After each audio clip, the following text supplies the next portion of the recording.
Fala pessoal, tudo bem com vocês? Aqui é o Jonathan falando. O assunto de hoje é o Botafogo. Eu ia fazer um vídeo falando só sobre a campanha do Botafogo na Copa do Mundo de Clubes, mas agora tivemos essa notícia, nessa segunda-feira, da demissão do Renato Paiva. Então bora dar um apanhado geral. Falar também sobre o que foi a campanha do Botafogo e também sobre o trabalho do Renato Paiva e tudo mais que cerca hoje no momento do Botafogo. Então peço para você de antemão, deixe o like no vídeo, se inscreva no canal se não for inscrito e dê aquela força divulgando esses demais vídeos para ajudar quem está começando. Em termos de resultado, quando você pensava antes do torneio, o Botafogo até foi além do esperado. O esperado mesmo era que caísse na primeira fase. Porém, a forma como caiu, a última impressão, que às vezes é a que mais fica, essa sim foi bem amarga e deixou um gosto ruim no torcedor, um gosto de que o time poderia ir mais longe. O Botafogo começa uma estreia contra o Seattle Sounders, onde ele faz um primeiro tempo melhor, onde ele aproveita as chances que aparecem, mas um segundo tempo muito ruim, muito também por causa das escolhas do Renato Paiva, as mudanças que ele faz que pioram bastante o time. O Botafogo é dominado, é encurralado pelo Seattle Sounders, e se não fosse o John, talvez a gente tivesse vencido o jogo que era dado como obrigação. Vai para a partida do PSG, e aí o time faz uma grande atuação no posto defensivo de conseguir limitar o PSG, que era um time que estava passando por cima de todo mundo, esse recorte recente, tanto na Champions, Campeonato Francês, na estreia do Mundial contra o Atlético de Madrid, e o Botafogo faz um jogo corretíssimo, uma estratégia, uma abordagem de estratégia muito boa por parte do Renato Paiva, e que mereceu todos os elogios e conquistou um resultado incrível. Quebrou o tabu desde 2012 que o brasileiro não vencia europeu, e assim, foi um resultado para o Botafoguense sempre guardar na memória essa vitória sobre o PSG, esse super PSG. Quanto ao Atlético de Madrid, já foi um time que defensivamente menos seguro, buscou ainda buscar essa estratégia, conseguiu até atacar mais, poderia ter tido inclusive um resultado melhor, mas já foi um Botafogo que também sofreu mais, permitiu mais na defesa. Acaba tomando um gol ali do Griezmann na reta final, se classifica, mas acaba perdendo o primeiro lugar. E aí vai para as oitavas justamente contra o Palmeiras. E aí é um gosto amargo, né? Você ganha do PSG e você cai para um rival local, deixa aquele gosto amargo de, pô, a gente fez o mais difícil em tese, né? Dava para ter ido um pouco mais longe. E a postura do Botafogo no jogo, o Botafogo foi dominando. O Palmeiras foi melhor no jogo, o Palmeiras mereceu a classificação. O Botafogo só foi começar de fato a criar mais, a propor mais jogo, a ter uma postura mais agressiva depois que tomou algum na prorrogação. E até criou chance. Poderia ter empatado, né? Uma chance muito clara com o Vitinha e o Vitinho e tudo mais, poderia inclusive ter levado para os pênaltis, mesmo se fazer uma grande situação. E a postura do time durante o jogo, assim, bem criticável. Foi claramente um Botafogo que podia muito mais. Um time que entrou com uma postura mais retraída, bem mais conservadora, contra um adversário que não era o PSG, campeão da Champions, atropelando todo mundo. O Palmeiras chegou em primeiro, chegou com aquele confronto muito mais pressionado com o Botafogo, que era um Palmeiras que não fez uma boa fase de grupo, de desempenho, tinha deixado uma impressão ruim contra o Inter Miami. E a gente viu um Botafogo que não conseguiu jogar, que dependeu muito, no segundo tempo, das defesas do John, se não fosse ele nem teria ido para a prorrogação, e um Botafogo abaixo do que se esperava, abaixo que ele pode. E o time acabou sendo eliminado. E acabou o Renato Paiva, né, pagando o pato por isso. É aquilo. Inclusive, eu tinha gravado um vídeo sobre o Botafogo no Mundial, ia sair na segunda, né? Gravei o vídeo, editei tudo, aí o Renato Paiva foi demitido, eu tive que apagar o vídeo. E naquele vídeo, e agora repetindo, eu falei muito sobre isso, de como essa inconsistência de o Botafogo às vezes fazer uma boa atuação, dar uma empolgada, parecendo que vai, que, pô, finalmente a gente vai ver algo, finalmente a gente pode ver um pouco mais de regularidade positiva nesse trabalho, e logo depois, mais uma atuação ruim, mais uma atuação abaixo.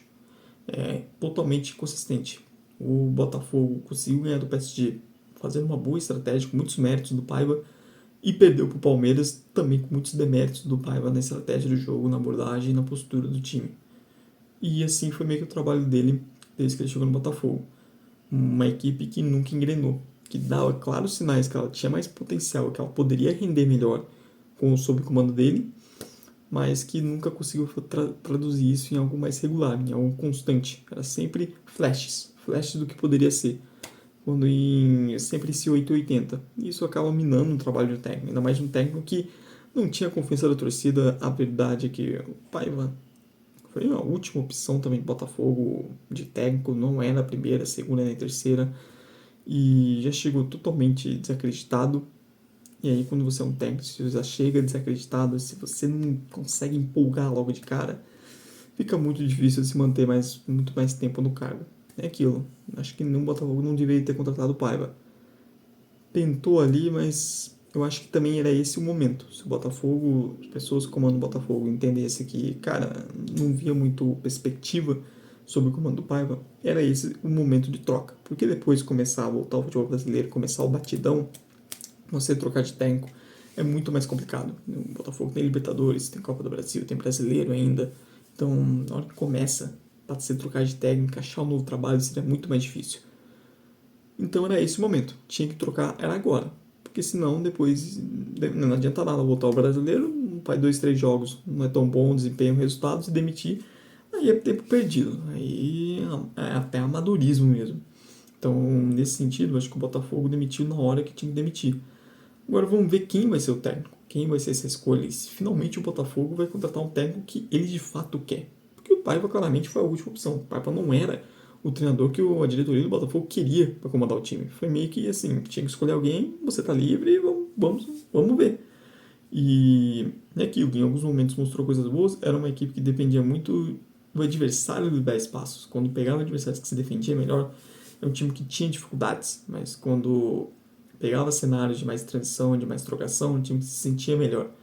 É aquilo, quando acertava, quando estava no dia bom, rendia boas atuações, mas o problema é esse estar no dia bom, conseguir estar bem, era um trabalho inconstante. E de um técnico sem apoio, sem tanto respaldo, aí, amigo, aí não dura muito no futebol brasileiro. Vamos ver quem vai ser essa escolha do Botafogo e vamos ver também qual vai ser esse Botafogo pós-volta, né? Porque olhando para o time titular, por exemplo, não vai ter Jair e não vai ter Igor Jesus, dois desfalques gigantes, dois dos melhores jogadores do Botafogo na Copa do Mundo de Clubes. É possível que não tenha o Cuiabano também, vale citar. Esse não está fechado, mas é bastante especulado e é um jogador que se tornou importante, seja atuando na lateral esquerda, seja atuando até numa segunda linha. Cresceu muito nessa temporada. O Jair, um futebol incrível, cada vez melhorando, um zagueiraço, mas ali você tem um Bastos voltando de lesão, independente de como voltar, você tem já o substituto ali dentro do clube, né? O Bastos era o titular, foi o titular na campanha de Libertadores, o Jair toma também pela lesão do Bastos. Mas aí tudo bem, você já tem um reserva, mas é duro, porque o Jair vinha jogando uma bola absurda. Agora, substituir o Igor Jesus não é tarefa fácil. Contratou o Arthur Cabral, investiu forte nele e também no Toco Correia. Passei nesses possíveis nomes, apesar do Correia ser um jogador de outra característica, que vale citar, entrou muito bem contra o Palmeiras. Se o Botafogo empata, seria muito por causa dos pés dele. Ele entra bem no jogo, chamando responsabilidade sem se esconder. O Arthur Cabral, esse claramente fora de ritmo. Esse aí estava bem abaixo ainda, vai precisar de um trabalhinho para entrar e vai ter uma grande responsabilidade. Em termos de característica, é um cara que pode substituir algumas características do Igor Jesus. Esse pivô, essa presença de área, essa capacidade de duelar fisicamente. É um jogador que precisa recuperar o rumo da carreira, mas tem talento e capacidade para ser substituto. Tem o menino Montoro, que entrando já nesse Mundial já mostrou boas coisas, entrou muito bem no pacote de Madrid, é um jogador de potencial. Vamos ver também como vai ser as ideias do novo técnico em relação ao meio campo, se ele vai querer um trio, ou vai jogar com uma dupla, com o Gregory e Marlon Freitas. O Gregory fez falta no jogo do Palmeiras. E uma notícia boa pro Botafogo na Copa do Mundo foi o Alan, né? O crescimento de desempenho dele, ele ter jogado tão bem esse torneio, sendo o Alan que se esperava quando contratou, o Alan mais parecido com aquele do Napoli. E pro Botafogo é um importante reforço ter ele bem, seja como podendo ser um titular, compondo um trio, seja ele sendo uma opção de fato que se esperava dele para Gregory e Marlon Freitas. Isso é algo muito positivo. Savarino e Arthur foram dois jogadores que no total foram meio abaixo nessa Copa do Mundo. O Arthur ainda não engrena, né? E não é uma caída de nível legal em relação ao Luiz Henrique, né? Quem sabe o novo técnico consiga trazer um pouco eles para o seu melhor. São dois jogadores que podem render mais e que nessa temporada o Savarino está abaixo daquela outra e também é um cara que sente falta da companhia de Almada e Luiz Henrique, até porque as coisas estão um pouco mais nas costas dele. E fica essa curiosidade, como vai ser esse encaixe ofensivo. Com o Correia, com o Arthur Cabral, com o Savarino, com o Arthur, Montoro crescendo, possíveis novos reforços também. É um Botafogo que tem qualidade para jogar muito mais e vai sentir falta das perdas no início mas precisa acertar na escolha do técnico. Não dá para ficar escolhendo só o que tem aí porque porque não conseguiu acertar quem queria. Senão vão ser mais meses perdidos. Essa notícia de ter um Textor mais presente no dia a dia é positivo também. É, vamos ver se agora, saindo um pouco do Lyon, se a situação do Lyon se dá uma parada em alguns negócios mais que ainda não esquisitos, né? E o Botafogo consegue firmar uma base por mais tempo, né? É um problema, né? Quando você muda tanto o seu time de tempos em tempos, isso tende a dar problema em algum momento. Isso tende a levar um tempo de adaptação e tudo mais. Você pegar o Botafogo campeão da Libertadores, já perdeu o Luiz Henrique e Almada, dois principais nomes. Agora perde Jair e Igor Jesus, que dois caras estavam jogando muita bola. Então, você perdendo titulares importantes, mais que você contrate bons jogadores, leva um tempo para se acostumar. Mas, mais do que tudo, precisa acertar o técnico dessa vez. Não dá para vir com outro nome, tipo Renato Paiva, um Thiago Nunes da vida, uma aposta totalmente, né, sem necessário, como Caçapa, como foi o Flávio lá atrás, Bruno Lage. Precisa trazer um técnico que eleve de novo o nível do time, como o Arthur Jorge fez no ano passado. Mas essa é a minha opinião. Deixe nos comentários a sua, sobre o que você achou da campanha do Fogão na Copa do Mundo de Clubes, do trabalho do pai, da demissão dele. O espaço é livre. Não esquece de dar like no vídeo, se inscrever no canal se não for inscrito e dar aquela força divulgando esse e demais vídeos para ajudar quem está começando. Muito obrigado mesmo você que veio até o fim. Tchau, tchau e até a próxima.